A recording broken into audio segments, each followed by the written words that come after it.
Pemirsa, hendak lakukan penggerebekan narkoba, sejumlah anggota polisi dianiaya oleh sejumlah tersangka narkoba di kawasan Slamet Riyadi 4, Matraman, Jakarta Timur. Sejumlah polisi ini pun mengalami luka yang cukup parah hingga harus dilarikan ke Rumah Sakit Cipto Mangunkusumo, Jakarta. Dan bagaimana kondisi pasca penggerebekan dan juga penganiayaan terhadap aparat kepolisian di Matraman, Jakarta Timur? Saat ini sudah ada rekan Paramita Dwi yang siap mengabarkan informasi terkini di sana. Silakan, Paramita. Ya baik Caca, situasi dan kondisi saat ini tepat saya mengabarkan yaitu di Jalan Kesatrian 5 RT 19 Kecamatan Matraman sudah nampak terlihat sepi, dan tapi masih ada beberapa warga untuk memutuskan tinggal di sini untuk melihat bagaimana situasi dan kondisi selanjutnya yang akan terjadi di sekitaran Jalan Kesatrian ini. Dan memang tadi sekitar pada pukul 8 malam pihak kepolisian sempat menyisir di sekitar Jalan Kesatrian ini dengan cara memasuk ke rumah warga, salah satu rumah warga dengan cara membongkar atap dan juga mencari di mana persembunyian para pelaku kejahatan yang dilakukan pada sekitar pukul 15.30 tadi. Dan seperti yang kita ketahui memang sempat terjadi adanya penggerebekan pada salah satu rumah warga yaitu pada pukul 15.30, dan pada saat itu Prabowo dan beberapa anak buahnya sedang berusaha menangkap 5 pelaku penyalahgunaan narkoba di salah satu rumah di kawasan Berlan. Dan juga tiba-tiba saja sekelompok warga orang datang dari arah lain yang menyerang Prabowo dan kawan-kawan. Mereka membawa senjata tajam dan langsung membacok polisi yang tengah menggerebek pada pukul 15.30 tersebut. Dan hingga kini Prabowo mengalami luka bacok dan sudah dilarikan ke Rumah Sakit Cipto Mangunkusumo. Dan sekarang pihak kepolisian juga masih mencari salah satu polisi yang masih dinyatakan hilang, yaitu berinisial T, yang dimana memang pada saat penggerebekan tersebut salah satu pihak kepolisian dinyatakan hilang, dan hingga saat ini pihak kepolisian dan juga gabungan dari Polres Timur, Polres Pusat, Polres Senen, TNI Angkatan Darat, Jatan Ras Polda Metro Jaya dan juga polisi militer bekerja sama untuk mencari di mana keberadaan dari polisi yang hilang, yaitu yang berinisial T tersebut.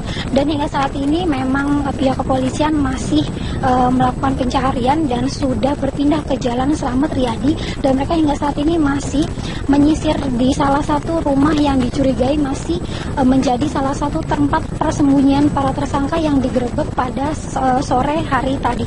Dan tadi juga kami mendapatkan informasi dari Kapolres Jakarta Timur, yaitu Bapak Agung, yang menyatakan bahwa sudah ada beberapa saksi yang diamankan untuk diminta keterangan bagaimana kronologis kejadian yang terjadi pada sekitar pukul 15.30 tadi. Untuk sementara kita kembalikan dulu ke Anda, Caca Anissa, di studio.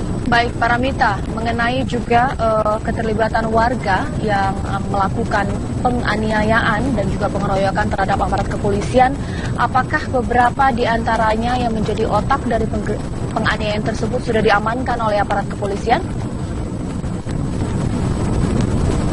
Ya baik Caca, hingga saat ini kami belum mendapatkan informasi apapun dari pihak kepolisian terkait, dikarenakan mereka masih mencari tersangka dan juga masih meminta keterangan dari beberapa saksi yang sudah dibawa ke pihak kepolisian untuk mencari tahu bagaimana kronologis sebenarnya yang terjadi pada pukul 15.30 tadi, Caca.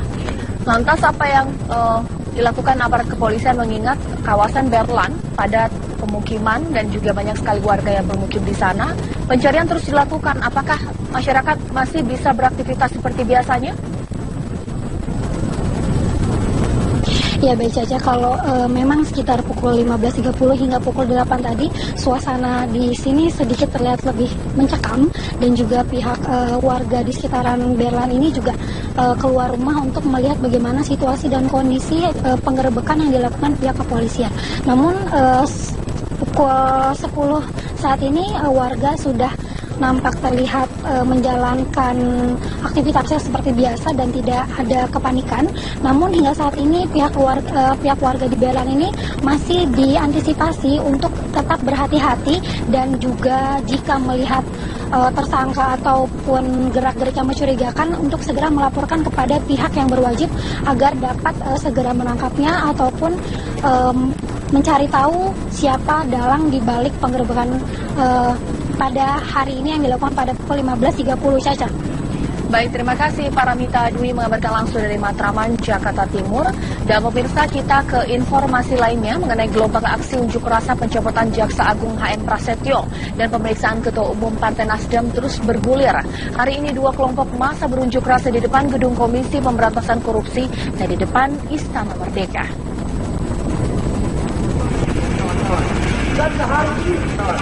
Ratusan massa yang tergabung dalam Himpunan Pemuda Peduli KPK melakukan aksi demonstrasi di depan gedung KPK terkait kasus dana bantuan sosial Sumatera Utara. Dalam aksinya, massa meminta KPK segera mengambil alih kasus dana bansos Sumatera Utara yang kini ditangani Kejaksaan Agung. Tak hanya itu, massa juga meminta kepada Presiden Jokowi untuk segera memecat Jaksa Agung HM Prasetyo karena diduga terlibat dalam kasus dana bansos tersebut.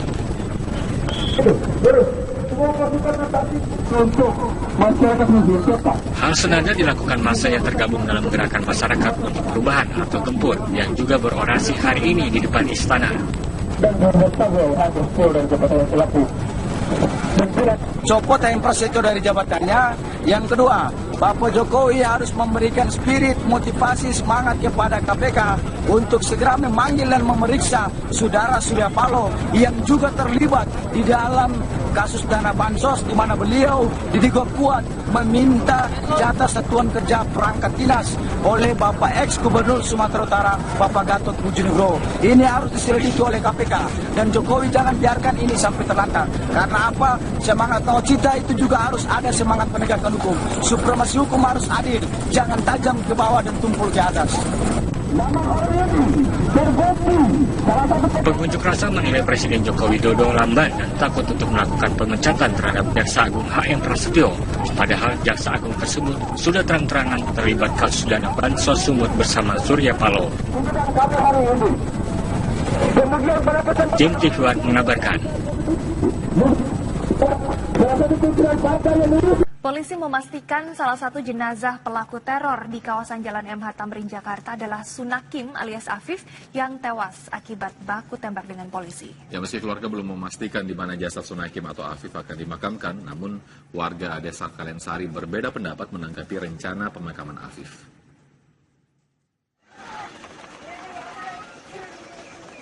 Warga dusun Kerajaan Desa Kalensari, Kecamatan Compreng, Subang, Jawa Barat terbelah dalam menyikapi rencana pemakaman Sunakim alias Afif, pelaku teror di kawasan MH Tamrin, Jakarta. Sebagian warga memang menolak jasad Afif dimakamkan di wilayah mereka karena aksi teror Afif telah mencoreng nama baik desa. Namun sebagian warga lain tidak masalah dengan alasan kemanusiaan. Apalagi selain merupakan tanah kelahiran, di Desa Kalensari jugalah keluarga Afif tinggal. Tanggapan saya kalau udah meninggal ya, walaupun gimana ya tetap harus dikubur. Terima nggak? Walaupun ya mau tidak mau kan begitu. Namanya pro dan kontra kan ada. Pro dan kontra kan ada. Jadi karena saya lingkungan sini, apalagi kecilnya di sini, ya saya sih sebagai warga sini ya setuju lah gitu. Walaupun banyak yang nggak setuju. Gitu. Ya kalau saya namanya itu juga kewajiban kita yang tetangga atau apa kan mungkin namanya orang kan ya gimana seperti itu. Ya mau nggak mau. Sunakim atau Afif merupakan anak pertama dari 3 bersaudara. Sejak kecil warga mengenalnya karena Afif sempat menganyam pendidikan sekolah dasar di Desa Kalensari sebelum akhirnya melanjutkan pendidikannya di pesantren. Selama berada di kampungnya, Afif dikenal pendiam, baik namun jarang bergaul.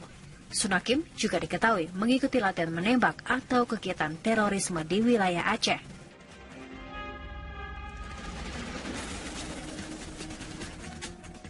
Adapun aksi teror bom yang terjadi pada Kamis lalu di Jalan MH Tamrin, Jakarta mengakibatkan 8 orang tewas, di mana 7 diantaranya meninggal di lokasi teror dan 1 korban meninggal dunia setelah sempat koma di rumah sakit. Dari seluruh korban tewas, 5 diantaranya adalah terduga pelaku teror dan 3 orang warga sipil. Dari Subang, Jawa Barat, Ajang Pramena, TV One mengabarkan.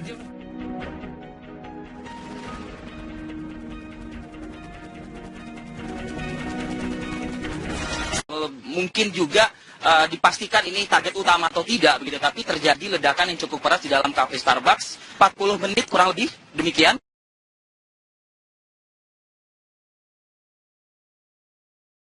yang kemudian memporak-porandakan bisa dikatakan hampir sebagian kafe Starbucks tersebut dan sekitarnya.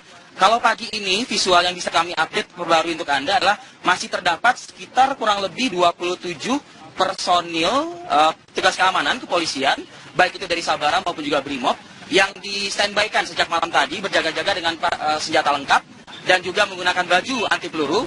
Ini tidak biasa memang kita melihat pemandangan demikian begitu. Mungkin ini sebagai bentuk juga untuk menciptakan keamanan dan juga untuk memberikan jaminan kepada warga masyarakat sekitar yang hari ini kembali beraktivitas seperti biasa begitu, agar tidak ada lagi rasa takut bagi masyarakat terkait dengan peristiwa yang terjadi kemarin.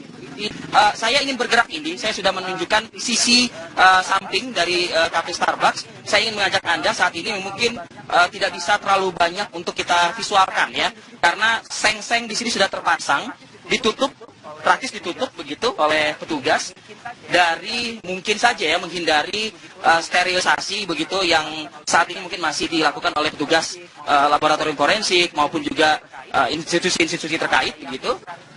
Yang masih harus melakukan olah TKP dan pemeriksaan lagi di lokasi dalam Menara Cakrawala begitu. Dan memang kendaraan-kendaraan pun juga yang berada di lokasi belum bisa dikatakan belum bisa meninggalkan lokasi maksud kami begitu, karena memang belum ada izin begitu atau keterangan yang pasti bahwa kapan kendaraan tersebut bisa diambil atau dibawa oleh pemiliknya. Nah, seperti inilah suasana di perempatan Jalan Muhammad Husni Tamrin yang bisa Anda lihat sendiri begitu. Masih terdapat beberapa juru warta yang masih terus mengupdate, memberitakan perkembangan terbaru di lokasi. Bahkan wartawan internasional, wartawan asing pun juga masih memberikan laporan langsungnya secara langsung begitu di lokasi. Dan arus lalu lintas pun juga masih terlihat cukup ramai seperti tidak ubahnya gitu, tidak ubahnya seperti hari-hari biasanya. Artinya kalau misalnya memang warga masyarakat mengatakan Jakarta sudah pulih, Jakarta sudah normal kembali, Jakarta masih aman seperti itu, terbukti dengan visualisasi real time atau terkini yang saya gambarkan untuk Anda pagi ini di sekitar lokasi tempat kejadian perkara. Di sini ada warga masyarakat, ada seorang ibu. Bu, sebentar Bu, boleh saya bertanya sebentar Bu, bisa melihat kamera. Ibu merasakan sudah Jakarta sudah aman atau belum Bu? Sudah. Sudah. Ibu namanya siapa? Bu Endah. Ibu Endah. Ibu Endah sedang berolahraga pagi? Iya. Ibu tahu Bu, Ibu melintas di lokasi yang kemarin cukup berbahaya di sini Bu? Saya tahu, cuman kan saya nggak tahu kalau pos polisi ini yang iniin. Cuman saya makanya biasanya kan saya naik busway, makanya ini saya jalan pengen tahu lokasinya. Ternyata udah aman gitu, nggak seperti yang diberitakan di TV-TV gitu. Oke. Ibu artinya saat ini sudah bisa merasakan aman dan Jakarta sudah kembali normal seperti sedia kala? Sudah. Baik. Harapan Ibu apa Bu? Pengennya saya ya Jakarta itu nggak ada teroris, pengennya.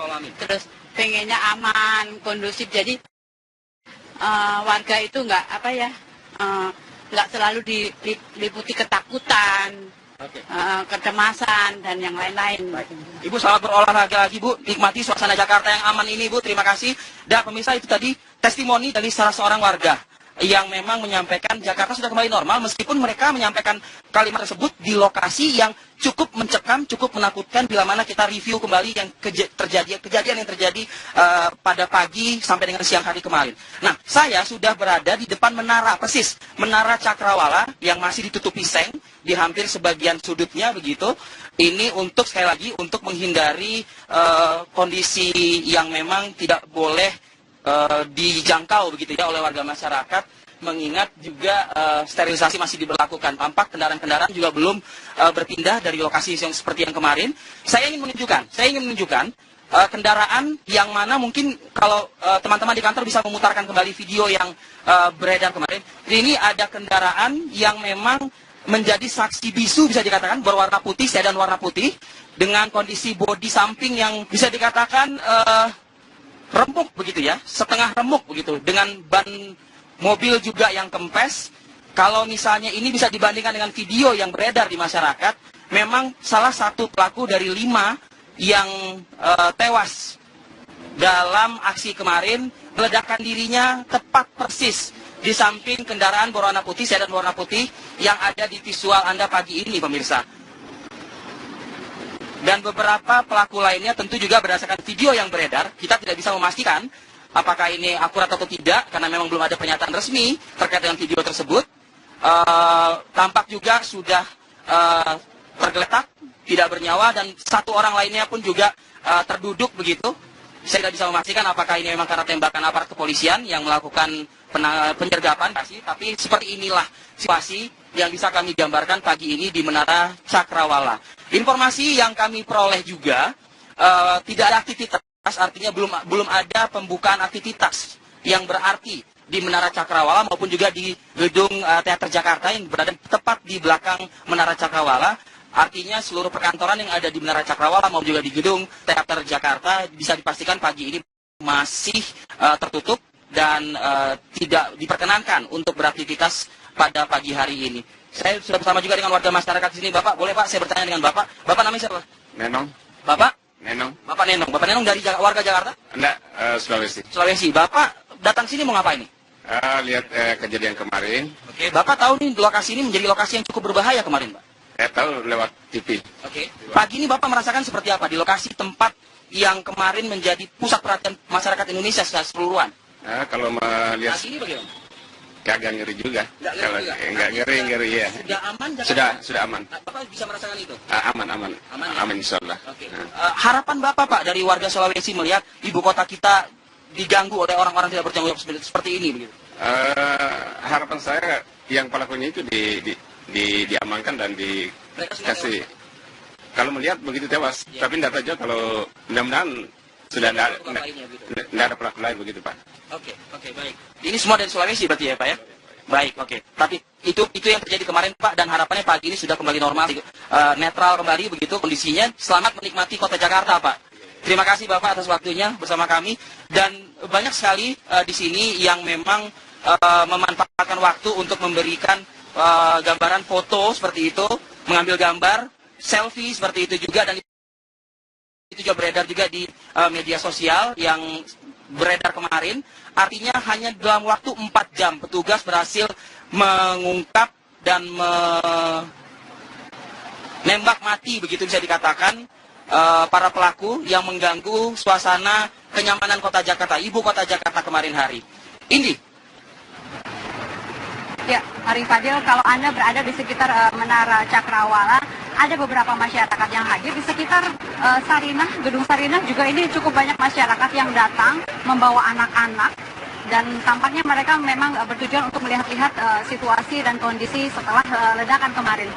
Nanti kami akan bincang dengan beberapa analis begitu, dan juga nanti kami akan bincang juga dengan saksi mata yang menyaksikan bagaimana kejadian kemarin di lingkungan Jalan Tamrin ini, karena memang yang bersangkutan bekerja di sekitar sini. Kami akan mengeksplor cukup banyak bagaimana kejadian kemarin. Nah, kalau Anda lihat situasi saat ini di layar, memang sudah kembali kondusif ya. Kalau kemarin sudah sempat diblok begitu beberapa jalan raya, tetapi pagi ini sudah normal kembali dan buka seperti biasa. Kami akan kembali lagi ke hadapan Anda. Sesaat lagi.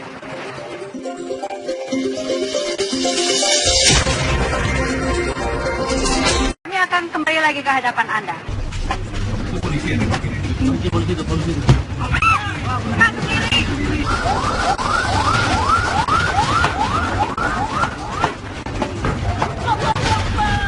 Kita semuanya, rekan-rekan media juga warga negara Kesatuan Republik Indonesia, tentunya kita sepakat semuanya bahwa negara Kesatuan Republik Indonesia tidak bisa ditekan, diancam dari wilayah.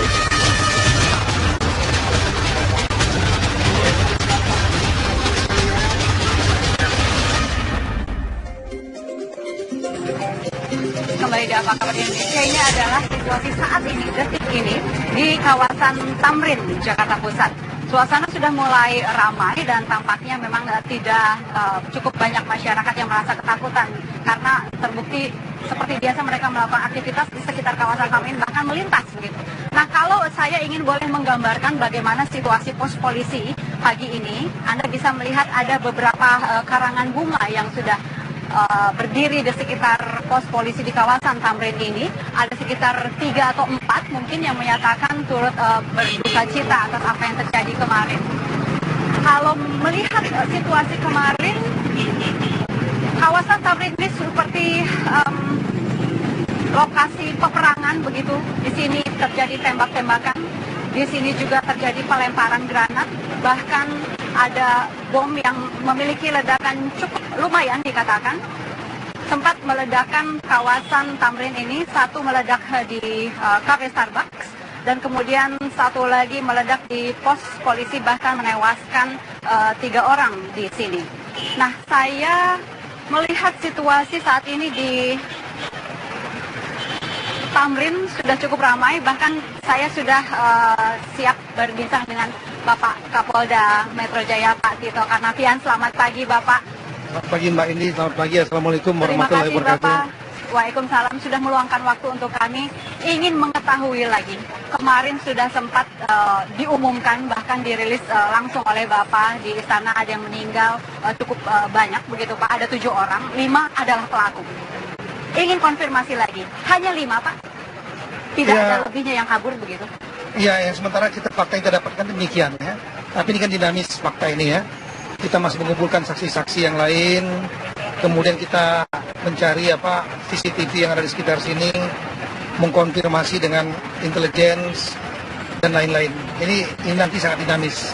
Ya, kronologis kejadian juga sudah cukup banyak beredar Pak di media massa, tetapi kami ingin konfirmasi langsung ke Pak Tito, ke Pak Kapolda. Betul yang terjadi pertama di Starbucks, kemudian meledak bom bunuh diri di Pospol, dan kemudian selanjutnya seperti yang kita ketahui kemarin, atau Bapak ingin ada yang dikonfirmasi kembali pagi ini? Dari sejumlah saksi-saksi yang sudah kita dengar keterangannya, termasuk yang di rumah sakit, itu confirm yang pertama kali meledak adalah di Starbucks. Ya. Di Starbucks. Kemudian di Starbucks ini kita temukan memang ada seorang laki-laki yang luka, yang meninggal, dan kemudian di badannya terbuat penuh luka, termasuk di perutnya. Sehingga kita duga adalah pelaku bom bunuh diri. Kemudian ada 3 orang yang meninggal di situ. Kita duga ada pelaku, beri keterangan beberapa saksi, mereka mengatakan bahwa yang menggunakan ransel masuk ke dalam ya. Oke. Tapi satu jelas salah warga. Satu jelas salah warga. Nah, yang 2 lagi? Yang 2 lagi kita duga ya. Sementara ini pelaku. Tapi nanti sekali lagi kita akan konfirmasi lagi. Kemudian ada 2 di depan Starbucks parkiran. Itu ada 4 yang tergeletak ya. 2 di antara itu sudah positif, dia adalah tersangka pelaku yang melakukan penembakan, yang mengumbar tembakan juga di jalan, menembak anggota lalu lintas. Dan kemudian dilumpuhkan oleh anggota Polda Metro Jaya yang saat itu sedang baku tembak ya. Kemudian 2 di antaranya lagi adalah satu meninggal dunia, satunya luka. Satu yang meninggal dunia adalah warga negara Kanada, keturunan Aljazair. Satunya lagi adalah saudaranya yang orang warga negara Aljazair, tapi dia dalam kondisi hidup. Oke. Ya. Pak Kapolda, kami ingin konfirmasi lagi. Yang tewas di Starbucks sudah confirm bahwa yang bersangkutan adalah anggota. Saya belum konfirmasikan karena identitasnya belum diketahui. Oke, tapi terlihat masih ada bekas-bekas. Dari saksi-saksi, kemudian dia adalah sumber ledakan. Dari bekas ledakannya, itu ciri khas berdasarkan pengalaman kita menangani kasus di situ. Psikiater bom bunuh diri apa itu Pak? Boleh dijelaskan? Iya, di antaranya di perutnya ya. Artinya pusat ini kan di perut kan luka. Hampir habis ya. Itu biasanya digunakan untuk bom pinggang, karena kalau digunakan bom lempar dia milik korban, yang kena adalah yang lain, bagian tubuh yang lain. Tapi ini ciri khas di satu tempat gitu. Artinya dilekatkan di badan. Kemungkinan besar demikian. Tapi kami masih terus mengkonfirmasi ya, termasuk saksi-saksi kita akan periksa terus, dan kemudian kita koordinasikan terus dengan teman-teman dari forensik. Baik. Kembali ke saksi-saksi Pak, untuk kamera atau saksi mata pada saat peledakan di kafe Starbucks, sudah diketahui bahwa yang bersangkutan datang dengan misalnya mencurigakan gerak-geriknya dan lain-lain Pak? Ya, informasi dari saksi, dia masuk ke toilet, kemudian ada salah satu pengunjung yang berusaha untuk mengetok toilet, tapi ada seorang yang tidak mau keluar-keluar, dan seterusnya. Oke, jadi sudah mulai ada kecurigaan-kecurigaan dari kafe tersebut. Kemudian Pak, dari 2 yang meledak di kantor polisi, pos polisi di sini. Satu ledakan. Satu ledakan. Informasi satu. Ada 2 pelaku di situ diduga, Pak? Diduga. Ya. Diduga, ya. Oke. Sama dengan menggunakan bom yang dilekatkan. Belum. Itu baru dari keterangan saksi yang dikumpulkan, saksi yang lihat bahwa 2 orang berjalan bersama di sana dan kemudian ada ledakan di situ. Berjalan kaki menggunakan jalan kaki menuju pos itu dan kemudian terjadi ledakan. Langsung terjadi ledakan begitu saja atau sempat ada pembicaraan dulu dengan anggota kepolisian di pos? Belum ada saksi-saksi mengatakan bahwa terjadi pembicaraan, jadi langsung. Baik. Ya. Dan kemudian langsung tewas tempat. Demikian. Baik. Dari keterangan saksi sementara ya. Sudah 3 yang kita bicarakan, 2 lagi ini Pak. Cukup banyak foto-fotonya beredar. Yang satu ini melakukan tembak-tembakan, Ya, itu. menggunakan traktor. Dia melakukan penembakan di jalan. Saat itu terjadi memang dalam satu insiden seperti ini, maka tadi ada namanya fog of war. Ya, fog of war itu terjadi chaos, terjadi simpang siur informasi. Saat itu ada ledakan di Starbucks. Warga masyarakat di sini hanya mendengar ledakan, tapi tidak tahu apa yang terjadi. Ya. Apakah mungkin ledakan itu ledakan bom, ataukah ledakan gas, dan lain. Sehingga semua seperti biasa. Cuma mendengar ledakan seperti biasa saja. Kemudian tiba-tiba ada ledakan yang kedua di pos. Itu yang mengagetkan. Karena yang di pos polisi besar. Kemudian tersangka ini keluar. Warga masyarakat tidak paham apakah dia tersangka atau bukan, menggunakan ransel dan memegang senjata. Semua masih pada fokus pada ledakan di Starbucks maupun ledakan di kantor polisi. Tidak fokus pada orang yang berjalan yang ada di sini. Dan berada di dalam kerumunan. Masyarakat banyak. Polisi yang ada, polisi lalu lintas yang ada, ini daerah yang cukup banyak polisi. Di pos polisi lalu lintas di sini ada beberapa kantor perkantoran objek vital di sini, ada beberapa kedutaan di sana. Di seberang sana juga ada kantor polisi ya, pos polisi. Nah, ini semua berdatangan ke sini, tapi saat itu belum mengetahui apa yang terjadi. Sehingga fokus mereka karena ada ledakan, mereka fokusnya pada ledakan 2 itu. Nah, pada saat anggota lalu lintas mengatur untuk menenangkan masyarakat, ya, kemudian tiba-tiba ada yang menembak anggota polisi lalu lintas.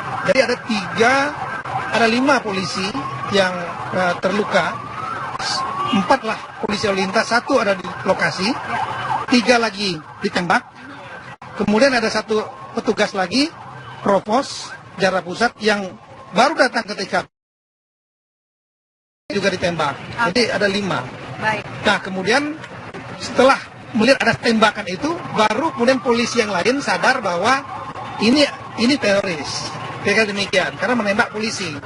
Sehingga saat itu fokus mulai kepada melakukan serangan balik kepada si pelaku yang menembak ini. Ya. Pelaku yang menembak kemudian lari masuk ke dalam parkiran Starbucks. Ya.